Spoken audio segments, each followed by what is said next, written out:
W Clement stone के अनुसार यदि आप पैसे नहीं बचा सकते, इसका अर्थ है कि महानता के बीज आप में नहीं हैं। छोटी बचत बड़े सपनों को दे सकती है आकार।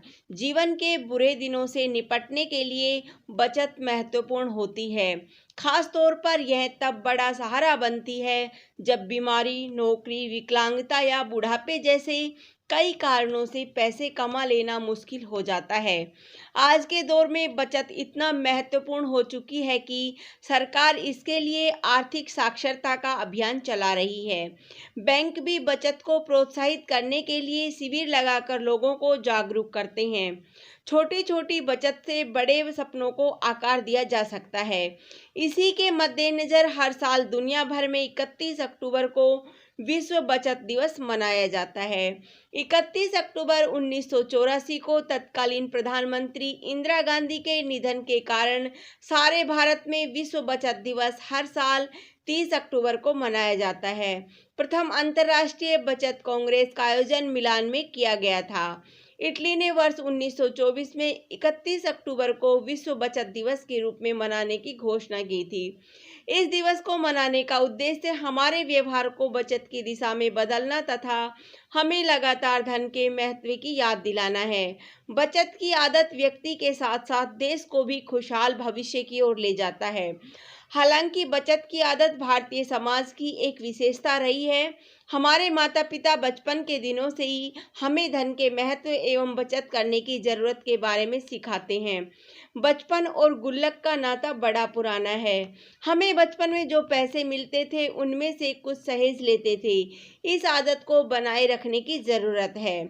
बचत बात कीजिए और सुंदर और सुरक्षित भविष्य बनाइए, यह नारा आज के युग का है। यूं तो मनुष्य शुरू से ही बचत करता आ रहा है, लेकिन पूर्व काल में की गई बचत से आज की बचत के अर्थ में बहुत बड़ा परिवर्तन आ रहा है।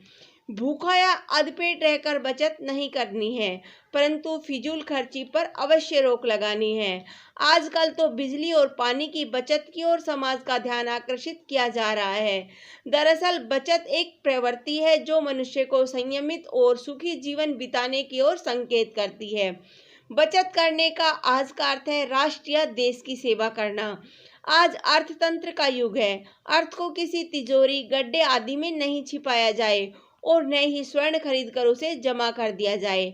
आज अर्थ उत्पादन शक्ति से जुड़ चुका है। एक व्यक्ति की बचत यदि वह डाकखाने, बैंक, कंपनियों आदि में लगी हुई है तो इसका मतलब है कि आप राष्ट्रीय सेवा के कार्यों में अपना योगदान दे रहे हैं, क्योंकि आपकी जमा पूंजी से नया विकास हो रहा है और नई योजनाएं शुरू की जा रही है। इस प्रकार आपका धन तो बढ़ेगा ही साथ समाज और देश की अर्थव्यवस्था भी सुधरेगी।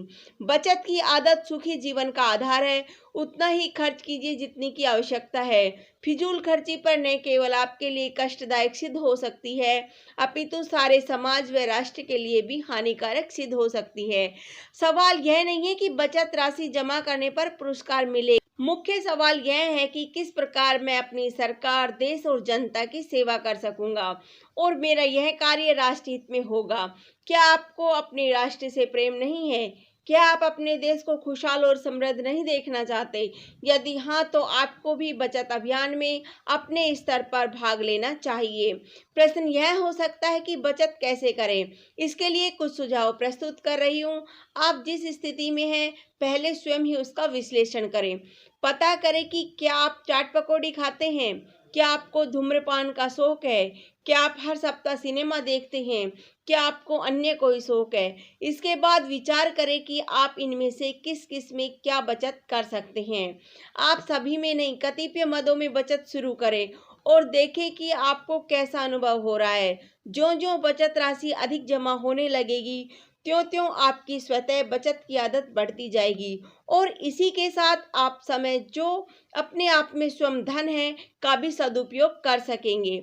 इससे जीवन नियमित होगा और इंद्रियां वश में होती जाएंगी। सद्विवेक के लिए मार्ग बनेगा, वह अलग। आपको त्योहार, उत्सव आदि पर भी रुपए पैसे मिलते हैं।